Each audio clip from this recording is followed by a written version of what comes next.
Hey, Mm, everybody.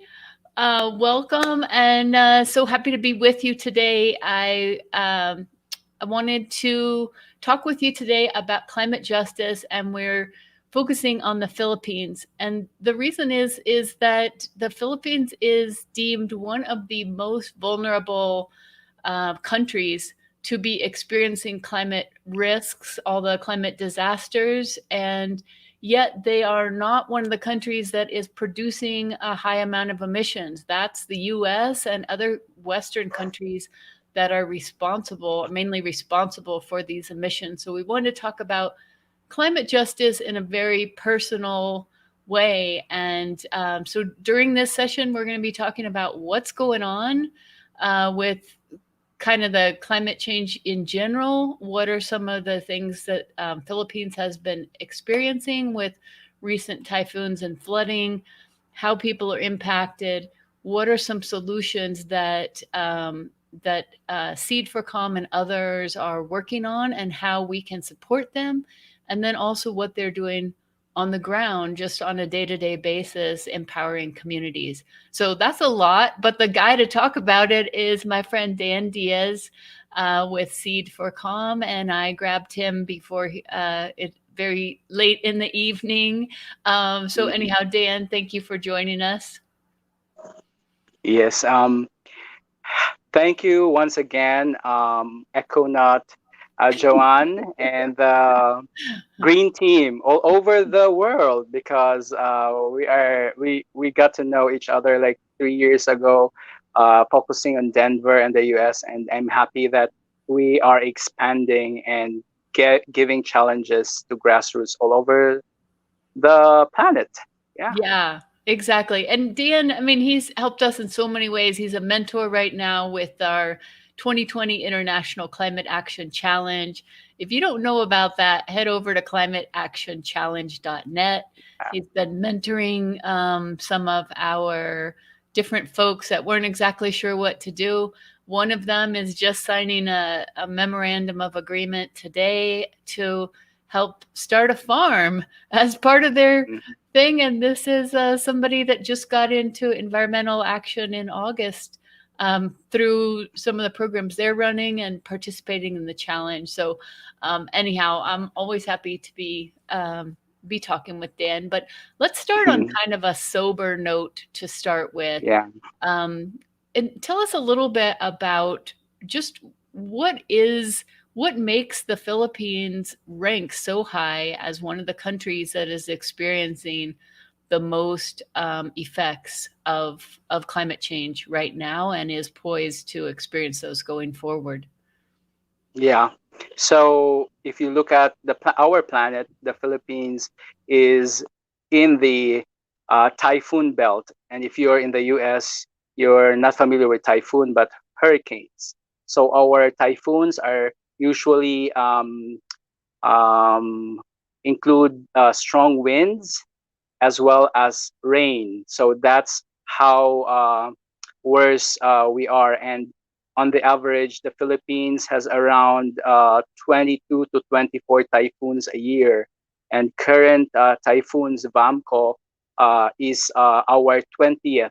So we're expecting four more uh, typhoons before end of 2020. So we are an archipelagic country located in the middle of the just above the equator and across the Pacific Ocean. So actually, when we swim towards the east, we could reach California. So that's how we are connected.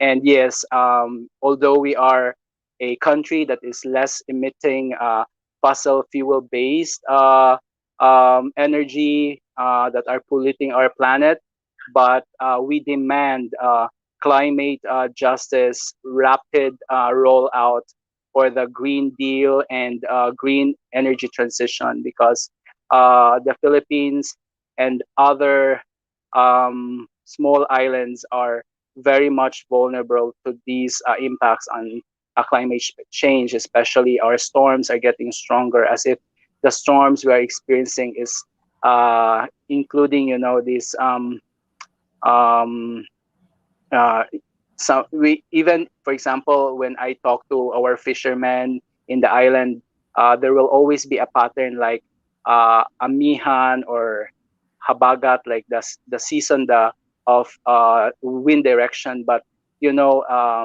it's not anymore normal. So sometimes we are on in the amihan, which the wind coming from the northeast, and sometimes it changes, so it's not anymore stable. So this is very um sad to know, like the patterns of weather have changed, and impacts to the lives and the livelihood for our vulnerable farmers and fishers in the country has been affected. Yeah. It must be so strange because, a lot of the communities that live close to the land, so whether that would be called indigenous communities or, just whatever the communities that have been generations of fishermen and farmers and understanding all those patterns and passing that down generation to generation, to have that shifting within a generation or two, it just must be just so unsettling to Mm, yeah. to have that kind of the ground shifting beneath your feet. Yeah, even underwater, I've been to during the lockdown from since March. I haven't been traveling to other islands, flying, no, because of the restriction. But I'm moving around mountains to islands and talking to our vulnerable farmers and fishers. And it's so sad to know that the fishes and even our seaweeds farming has been affected because the water has been rising, the temperature of seawater, and how it affects uh, the species underwater and the corals. And I'm so also fascinated for the past maybe when I started Seed for Com in 2014. We campaigned for Clean Planet by cleanups on our Reef to Ridge, and this week I I just learned and get my certification, hopefully, for the open water diving, and how it fascinates me. The beauty of life underwater. Our blue planet has been also affected, So climate change is not just on the surface, even beyond the depths of the planet Earth. So that's how impactful is this global warming to the Philippines and the rest of the planet as well. Yeah, yeah, right. I mean, it is like the idea of scratching the surface, that really, like, that what we see on the land, the plastic coming up on our beaches is nothing compared to what's all in the ocean. So, okay, so we've pretty much established that, that the Philippines is more at risk, even though your emissions are much lower than other areas. So what about, could you tell us, I know there's been a series of flooding and typhoons just over in the last month or so. Um, Mhm. and that you guys are doing the response with the solar lamps and trying to get access to power to those Mhm. communities. Could you tell us a little bit about that effort? Okay, thank you. Yes, for those who are watching and listening, uh, since November 1, we have our uh, strong typhoon, like a category um, 4. The typhoon name local is Rolly. And after that, in November 1, there were two successive typhoons within the span of 2 weeks. And the recent strong typhoon that has hit is Typhoon Vamco or Ulysses in the Philippines. And um, mostly it had affected the regions of the northeastern part of the Philippines. So I'm currently in Cebu. It's in the central of the country. We haven't been hit, but there were rains and strong winds in our area. But sad to say, the damages has been done because of too much rain, as well as strong winds, that there were flooding that at the depth of 5 meters in the northern part of Luzon. And even as we speak, the water are still on the high level because of um, there were a lot of instances where illegal reforestation, illegal cutting of trees, a lot of mining and quarry in those regions. And also there were dams that released water because they have to release the water because it will overflow. And that impound that combines more uh, rainwater, and our country don't have good water catchment or system, so it just flows to uh, the low-lying areas. And that had damage to around 60 million people, because Luzon is under the state of calamity declared by the president. And agriculture has been affected, but good to note that there are only less lives that are at stake, not uh, less than 100 people maybe. And compared to the Typhoon Yolanda or Haiyan, where there are more than 6,000 people of lives has been affected because of these stronger typhoons caused by this global warming and carbon polluting industries and countries that the Philippines and other vulnerable island countries are suffering the impacts of these strong typhoons. And we know that on the average, our country receives a lot of typhoons, 22 to 24 typhoons a year. Yeah. Wow. So Wow. Yeah. Well, thank you so much for telling us about that and making it a personal thing, because I think, it's easy to get at a distance from people and not really understand this connection, that, what we're doing in one country is impacting directly people in another country. And that's just a huge number of folks, millions, that are experiencing that mm, flooding and those effects. And so Dan, you guys have several projects going, and you're a fundraising.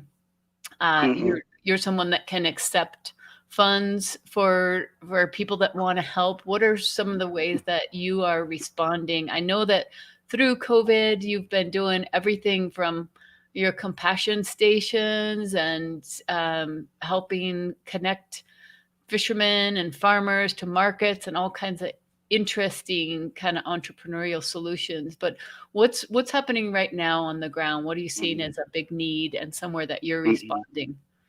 Yeah. So on the onset of the typhoon, the government has been doing a lot of its resources to provide the basic food and coordination with the Department of Energy to activate again the transmission lines, because they are already been damaged. And communications like mobile phone, satellites has been also affected, radio communication. So in every disaster, with our experience in 2013, problems really after disaster is energy access.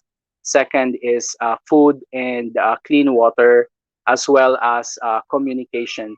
And that's why there's a really need to have deployable, quick energy uh, response to every disaster, whether it's typhoon, earthquakes, or even fires in the communities we're responding. So currently, Seed for Com, through our local chapters in northern Luzon, we are partnering with the Eagle Scouts in Paranaque. They are now making a solar lamps, and these solar lamps is a open source where everyone can assemble.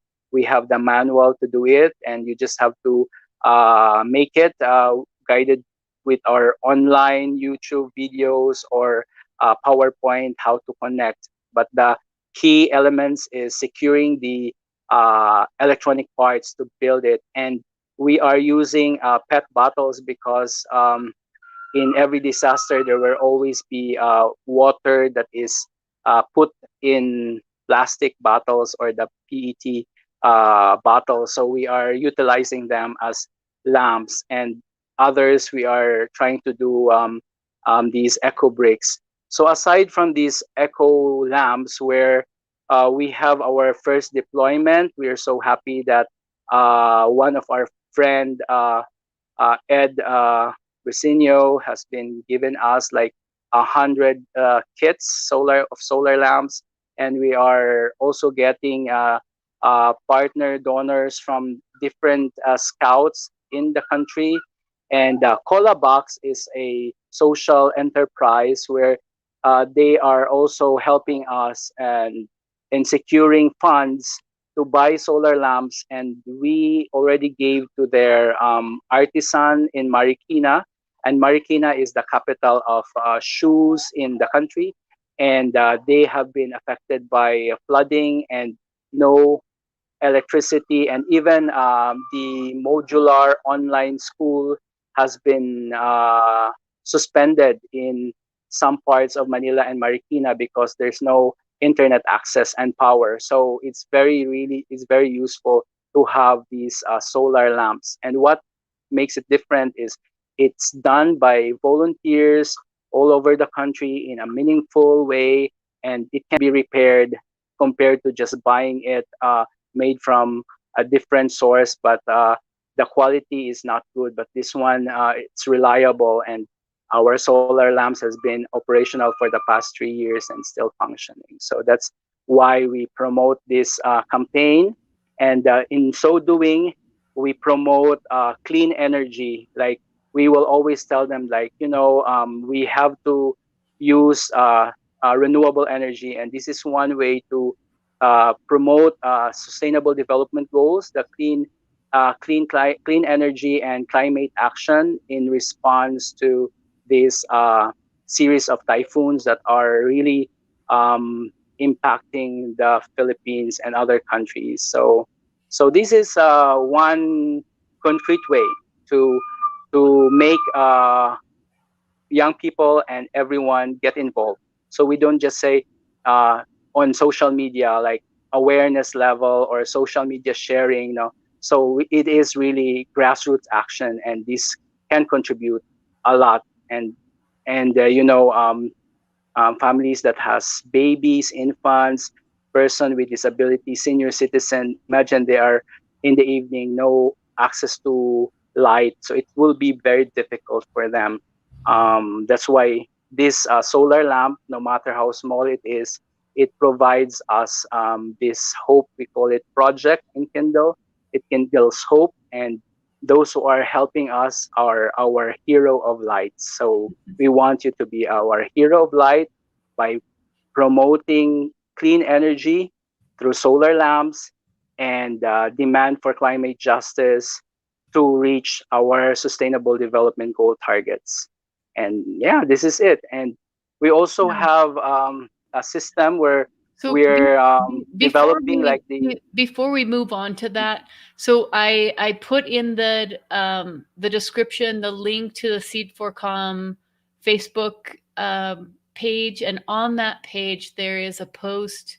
I linked to the actual post, but you can find it yeah. on that page. There's exactly how you donate, and there's lots of different Yeah. ways that you can Mm-mm. that you can do that. And what would you say, Dan? Like, if somebody, do you have a sense of, let's say somebody could only donate $10, would that make a difference? Yeah. Would that get like Yes, no $1 matter, million? even at $1 or 25 cents, it makes a difference because we can buy parts with those small amounts. So small amounts combined is our force, like SDG number 17, partnership to reach these goals. So yeah, Yeah, and if you want to donate wherever you are, just send us a message in our page. We can give you access where you can conveniently donate, maybe PayPal or whatever. So we'll just talk because we can communicate in our page. But currently, we are happy. Like there's a call of our scouts in Paranaque. They are building three teams: scouts in San Mateo and scouts in Manila. They are our team who are making the solar lamps. So they need soldering iron. So I just posted in my Facebook account, and I'm so happy that one of my friend respond, and yeah, so she's connecting with our volunteer to transfer money to buy our soldering iron. So that's how yeah, we do. We are not funded by government. We are not funded with corporations. Like we are not these international NGOs that has so much money for marketing, for video, for administrative.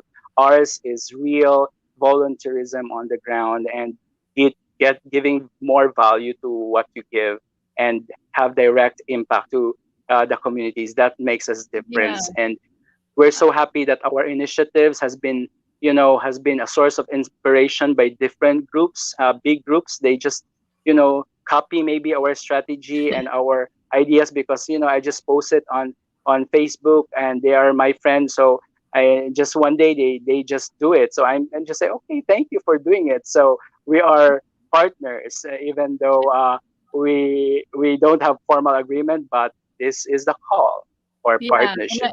I think, I mean, that's why I think one of the lessons that I always teach people is this idea that if you're not able to make an impact, you probably don't have enough partners. And I think I learned that from you, because every time that we talk, about whatever it is that you're doing, like this, the idea of the Eagle Scouts, and the idea that when you put an idea out there that's a good idea, that you are the solution. So, Mhm, Eagle Scouts, they definitely want to do something meaningful, something mhm, creative. And if you give people something to do where it transforms them personally as a person, then, and I think when you told your initial story, of you were out nomad Dan, wandering Dan, uh, and you kind of came back and started this, it transformed. You have to transform as a person if you want to transform your communities, and giving people these things like that. Okay, we need soldering mhm, iron, that someone could say, "Oh, I could figure that out," and they'd be part of that community transformation, rather than mhm. just sending a check off to some unknown group. And I Yeah. always think that's a big part of what you guys do, Mhm. um, making it, yeah, so creative. And so, Dan, did you want to say something more about that? Because I also wanted, along those lines, I wanted to just hit on a little bit of the garden, the National Garden movement, because I think that's Mhm. another way. But is there something more that we should say before we move to that?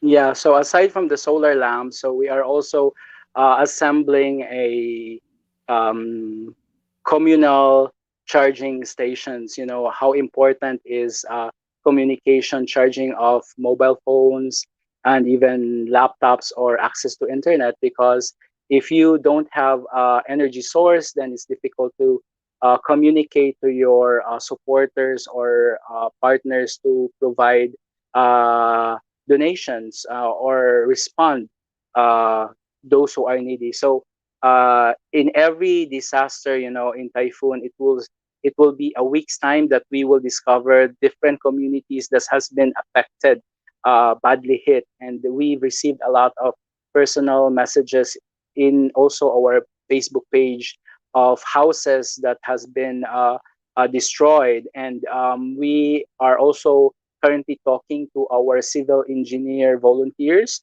to come up with an eco house that we can use the eco bricks and other debris or trash, that are the results of these flooding and typhoons. So, aside from floods, there's a lot of uh, solid waste, plastics that are also being dumped uh, all over Luzon because of these flooding, and it ends to our seas as well. So, um, cleanups, we're so happy that there are groups who are doing initiatives to do cleanups in their community.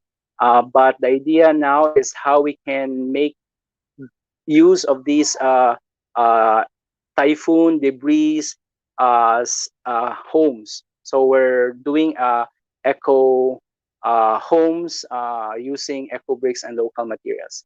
And going to your question about the food gardens movement, it was launched June 6th, and we're so happy that Seed for Com and other partners and collaborators for the food gardens movement are growing, and they are um, um, you know, um, putting it already in place. And in our team in Manila, we have Gio, our Seed for Com coordinator for the permaculture farm. He is now talking to other schools and homeowners association to promote these food gardens for all in their community and subdivision. So we're so happy that it's growing, and people and groups are embracing the idea. And one of the challenger joining the climate action, we have been talking in the group and helping coming up with the proposal and memorandum. So, as mentor for the Green Team Climate Action Challenge, so I'm connecting with them, and there's also one in Leyte, Southern Leyte, um, also doing about material recovery facility. And I told also her like how you can collect this compost kitchen waste for composting, because more than half of the solid waste are bio waste that can be compostable, and the rest is less recycling. In the Philippines, we are developing country, so recycling waste is just maybe lesser compared to developed countries, but more on the compostable waste. So that's the updates for the food garden movement. And we have our ongoing masters farm. And next week I'll be talking to few farmers in Cebu, how to manage kitchen waste and how it can be used as compost in their farm. So I'm invited for that topic as well. Yeah. Yeah. Well, and I think, this coming back to that same idea that if we get in alignment with nature, that like that, like the team, the One for Nature team that just created, that started as part of the challenge, where they built their, worked with their partners and built their own materials recovery facility out of logs and wire and some other materials, and they just like created the solution uh, right in their town, along with doing Zumba classes to get Mm, people excited. And that these are things that communities need right mm-mm, now.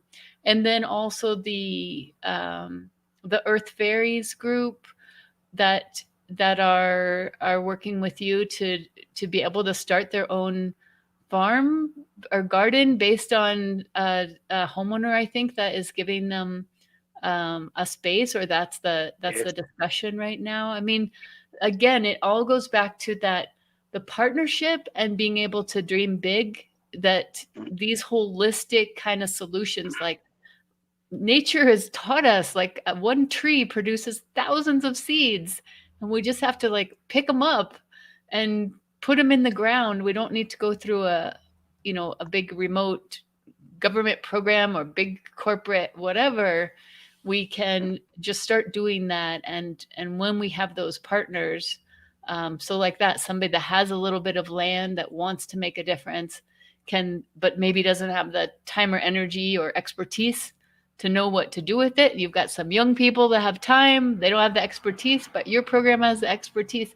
Together, you can really come up with some innovative things that, again, transform and empower the community. It's not just like, okay, here's a handout or something that helps in the moment. So it's a pretty cool initiative, kind of like the Victory Garden movement that happened in the Yeah. U.S. With the war a while Mm-mm. back. Yeah. Well, thank you for all the cool stuff that you're doing. And is there, I mean, so just to kind of reiterate, what we're talking about here is that when we're thinking about climate justice and environmental justice, there's definitely communities in the U.S. that are, or different areas that are being impacted by our pollution and things like that, and where highways are going in. But I think it's also ethically required that we understand that that our impacts are global, and that some of Mm-hmm. the countries that have the least amount of resources are experiencing these impacts, and that there's ways that we can help. So if you know of an Eagle Scout crew, or if you want to donate a few bucks that would pay for a solar lamp or Mm-hmm. soldering equipment, then you can go to the Seed for Calm Facebook page and just send them a message and ask how it is that you could be a partner.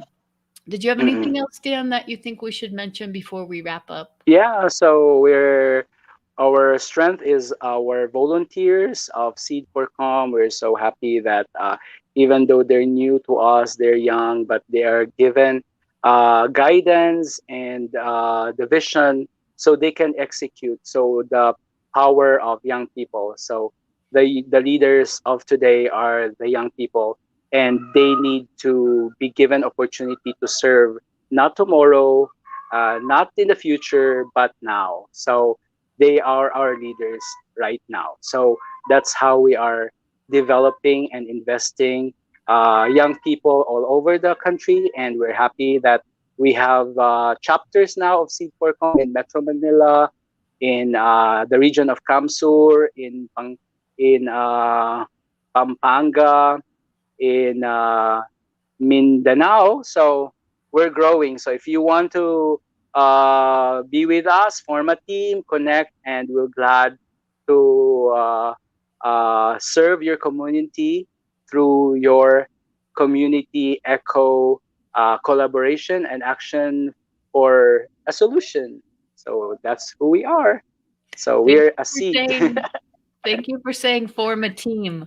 Those are my most beautiful, that's the most beautiful words that always warm my Of heart. course. Echo team. Green Yeah, team. Green exactly. team. I mean, that's the thing, is that when you form a group of people and I know some of our teams, especially in the Philippines, they started one direction and they started Mhm. meeting, and then they realized, well, wait, actually we could, if we go this way. And that's the thing, when you start a team, you don't even know what you're really going to do, and that's the Mhm. point. It's only through meeting, through talking, through figuring things out, Mhm. that you will discover these like hidden doorways to what it Yeah. is that where you can really make an impact. And but when you work as a team, and the more often you meet, and the more ideas you throw out, the more partners, the more you're able to make a big impact quickly. Mhm. And we can do it, and we're demonstrating that right now with Mhm. everything that you guys are doing. All right. Well, Mhm. thank you so much, Dan. Really appreciate your time and all the kind of entrepreneurial and innovative stuff that you guys do as an inspiration for all of us, that we Mhm. can really continue to learn from. And sending all of our warmest wishes for everybody that's experiencing all of that. And hopefully, we'll get some people that will throw in a few dollars or maybe their expertise somehow to help make an impact there in the Philippines. All right. So thank you very much, and have a wonderful day in Denver and a good night here in the Philippines. Exactly. All right. Yeah, to our Seed for Com volunteers and partners who are supporting us and trusting our acts of service, no matter how small, it has a big impact to our corresponding communities that received our small help. So thank Yeah. you. Yeah. Thank you so much. All right. Bye, everybody. And remember, Bye. Seed for Com, SEED number 4 COM. Okay. Bye, Dan. Bye. Goodbye.